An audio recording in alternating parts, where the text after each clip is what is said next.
In western New York sits a small town with a former mall right in the heart. The mall is still open and public access as of the making of this video, but that could very well change within the next few months. Let's get inside and take a tour of the Batavia City Center.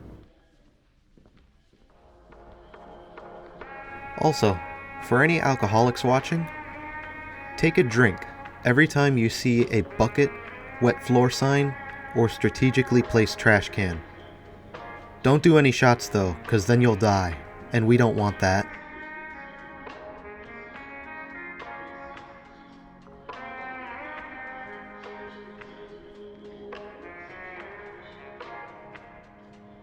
Originally opening under the name Genesee Country Mall, the Batavia City Center was first under construction in 1975 as part of an urban renewal project when 3 city blocks were left as piles of rubble due to a previous venture that had fallen through. A number of other projects that involved demolition in downtown Batavia would prompt stores to relocate into the mall. JCPenney was also signed on as one of the few anchors that this mall had. The mall would open up sometime in 1976 and would become home to over 25 stores and services, spearheaded with JCPenney. Newspaper clippings point to Acme also occupying the mall at some point in time.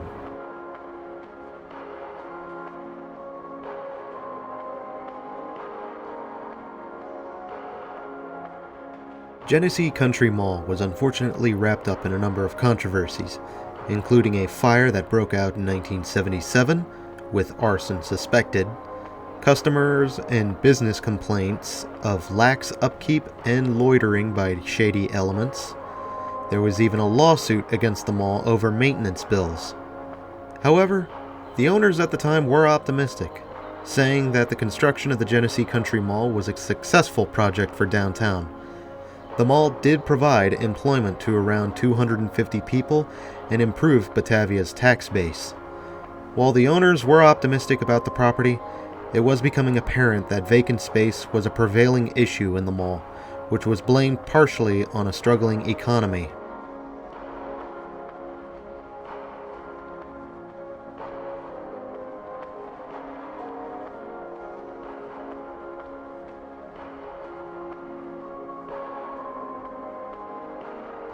Genesee Country Mall was home to a good deal many events.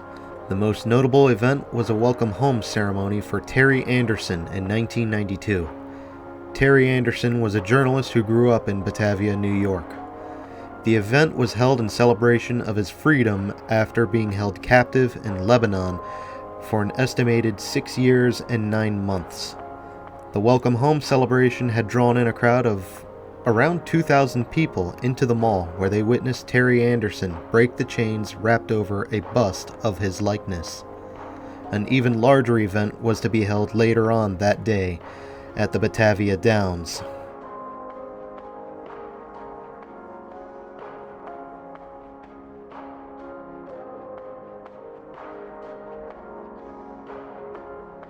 Sadly, though, something had to change for the Genesee Country Mall.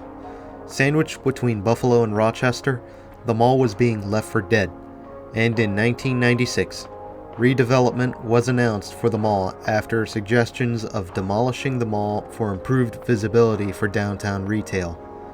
To what extent these plans were followed, I am unable to find.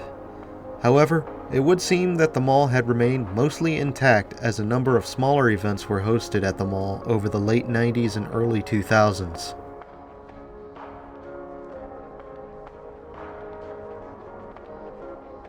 The 2000s and 2010s would see a number of changes happen over time, the exact dates of which I am unable to confirm. Genesee Country Mall would now become the Batavia City Center, City Hall would establish itself inside, and the mall would dwindle in occupancy, only becoming home to a handful of small businesses and services. JCPenney, however, remained as a quiet, tiny anchor throughout the years.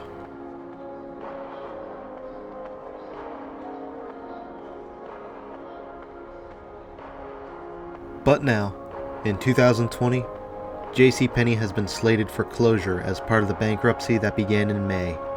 And as of the making of this video, nothing has been spoken about the future of the mall itself. Whatever the case may be, I would suspect that the mall will be closing down and getting converted into city offices any month now, if not demolished entirely.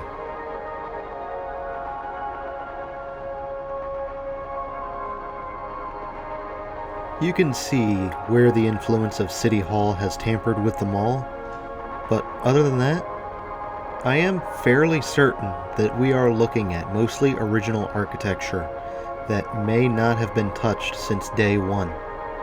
It's kind of like another Eden Mall situation, where we see vintage architecture left to neglect, judging by the number of buckets and wet floor signs all over the place.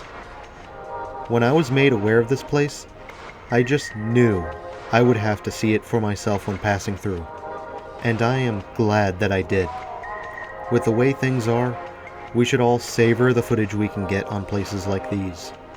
We may never see them again, and the closest we'll ever get to seeing them in the future is if we take time virtualizing these places for use in media, or even video games for that matter.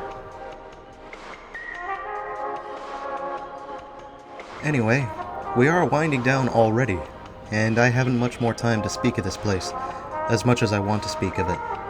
I do hope you enjoyed this walkthrough of the Batavia City Center. Do share your thoughts about this mall in the comments below, after punching that like button, and maybe even subscribing if you want more mall walks with me. Additionally, I can be found on Minds, Ko-fi, and BitChute. Also, due to political and personal reasons, I've been reluctant as of late to promote anything that I didn't have a major hand in, but recently, I have found a new home on Discord, the Retail Union, a place where we can talk about all things retail, and maybe some off-topic stuff. I'll leave a link down below if you want to come join.